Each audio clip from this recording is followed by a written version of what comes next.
Landlords in Pittsburgh say that government bureaucracy and mismanagement plague the city Section 8 program, and it hurts both landlords and tenants.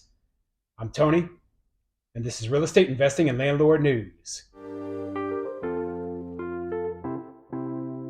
All right, so I have an interesting article for you today, and it's going over the troubles that landlords are having with the city of Pittsburgh's Section 8 program. Okay, so obviously, I'm not a big fan of Section 8. I do participate in the program I have one unit right now that has a Section 8 tenant in it. But if it was up to me, I'd get rid of that tenant. I'm not going to kick them out because they already live there. But when I bought the property, they just they were already there, so I just kept them on. But I don't like participating in the program because of all the extra hoops I've had to jump through. Now, just taking over the property from the previous owner, I had to jump through a lot of additional hoops, and had to wait a little bit before I got paid. And you know what, it bothers me that, hey, all of these different cities and municipalities across the country, they operate basically just as poorly as the city of Pittsburgh does in this article. So, there's some that maybe operate a little bit better, a little bit worse, but there's a reason why landlords don't participate. And it's because we don't want to have to deal with the nonsense. Not just bad tenants. We're not just talking about some Section 8 tenants being really, really bad. I'm talking about all of the problems that you have to deal with, including inspections, unnecessary things that need to be repaired, and the headache and grief of dealing with the local governments. Okay, that is the problem, and that is the thing that pushes landlords away from a program that should, in theory, help people, get stay on their feet, so they don't end up homeless. So before I get into the article, go ahead, hit the like and subscribe button, maybe leave a comment down below and let me know what you think, okay? And let me ask that you go ahead and you see that little heart-shaped icon down below the video. That's the thanks button. And I ask that, if you're interested in seeing me continue to bring quality content about landlords and real estate investing, then you hit that thanks button and send a donation my way so that I can continue to bring you this great content. So anyway, let's get into the video or the article. This article is coming from publicsource.org, and it says, Section 8 sold short. Pittsburgh Housing Authority's mishandling of vouchers repels landlords and imperils tenants. Yeah, and like I said, this isn't just about the city of Pittsburgh, okay? Now, city of Pittsburgh, what's happening there, it's a microcosm of what's happening throughout the entire country with other landlords who are dealing with, government housing authorities, okay? This is the reality of this program. This is why this program isn't very functional, because it makes us have to jump through too many hoops. It makes us have to deal with too much nonsense. So let's see what this article has to say. As Pittsburgh Housing Authority prioritizes building and investing in a mixture of private and public redevelopment, housing advocates and others say the cost is diminished and largely ignored housing choice voucher program that leaves thousands on waiting lists. While tenants and landlords have long grumbled about the program, people recently associated with the Housing Authority of the City of Pittsburgh, HACP, are also coming forward to decry its ineffectiveness. On February 2nd, a former HACP staffer filed a complaint against the authority to the Pennsylvania Department of State. Deanne Vaughn, the former primary administrator of the authority's homeownership program, is now a real estate agent and landlord.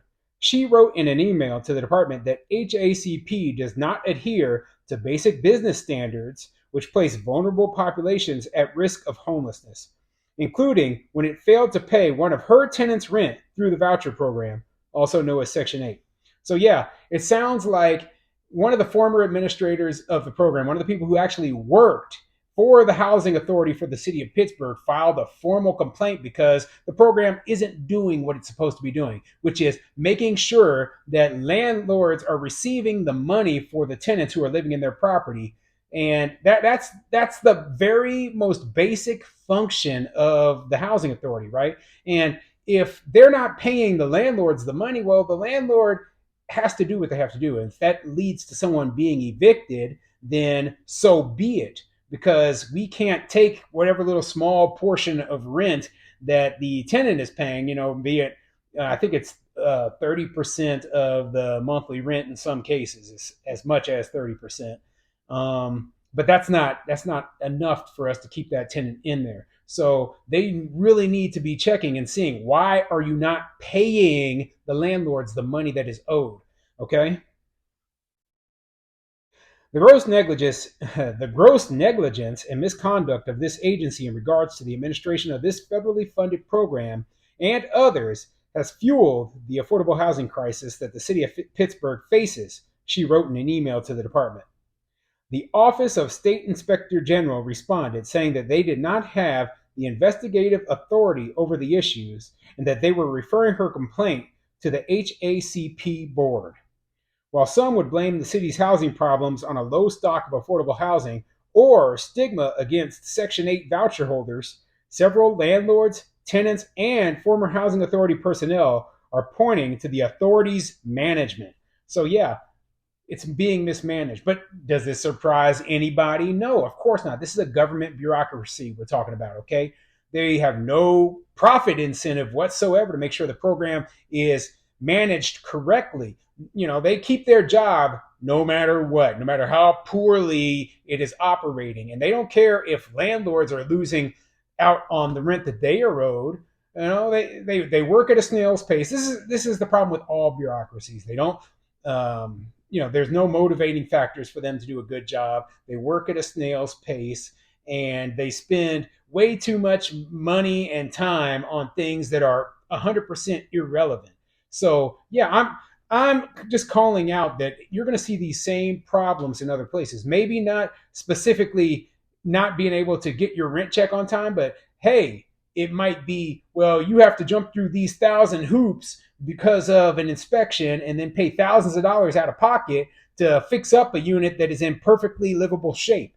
That's what I had to do. That was part of the Section 8 process in Kansas City where my place is. So, yeah, I mean, I understand that these programs are necessary, okay? Especially when we're talking about the people who are elderly and disabled where they can't work, okay?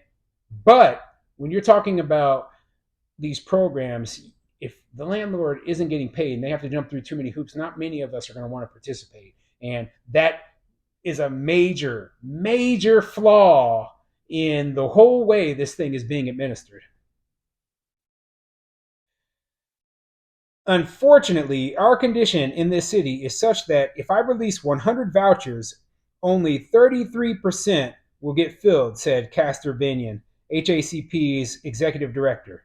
In a recent interview, he acknowledged that staff turnover had compromised efforts to improve the voucher program, but said recent hires and training would help. Binion added, though, that rising rents have made it harder for the authority to compete in the rental market because landlords can make more in market rents than they would from a voucher.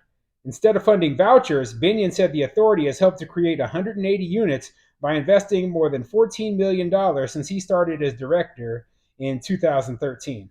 So, yeah, you just heard it from the horse's mouth, right? They realize that landlords can make more money by charging market rate rents, and they don't have to jump through all those hoops, and they don't have to possibly deal with some of the very worst of the tenants.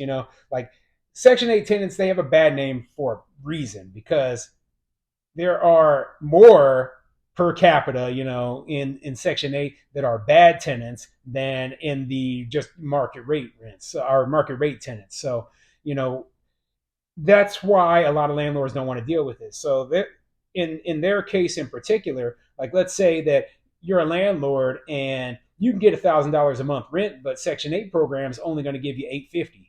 Well, you're going to go and try to get that market rate tenant who's paying $1,000, and they can't keep up with the rent increases that are going through the markets right now. In one case, Rising Tide wrote to Grayson, one of their tenants has filled out paperwork requested by Section 8 at least 5 separate times. She has received no response about submitted paperwork, but then has received additional requests for paperwork. She has had at least 3 different workers during this time period. No landlord would put up with that, and even for Rising Tide is starting to hurt our operations, said Tammy Thompson. a board member of Rising Tide with insider knowledge of HACP. So yeah, and they're right. No landlord would want to put up with having to completely redo paperwork over and over and over again. And when we get tired of it, we're just going to say we're done. Okay, we're done. And there's no reason. I mean, I don't think in Pennsylvania they have, or in Pittsburgh they have that sort of law that says that landlords have to accept Section 8 tenants. I don't think there is yet. But, if there isn't, then the landlord has no reason to keep that tenant in there. So, yeah, this is a problem throughout the entire country. I keep bringing this subject up because, it's a very divisive topic when it comes to landlords. There's some landlords who absolutely love Section 8. Okay, they make a fortune off of it by renting very cheap homes in very bad neighborhoods for very high rents using the Section 8 program. And those rents are guaranteed by the government on top of that. So that's a good way to make money. That is not my method of being a landlord. So I'm not in favor of it. And a lot of other landlords aren't in favor of it either.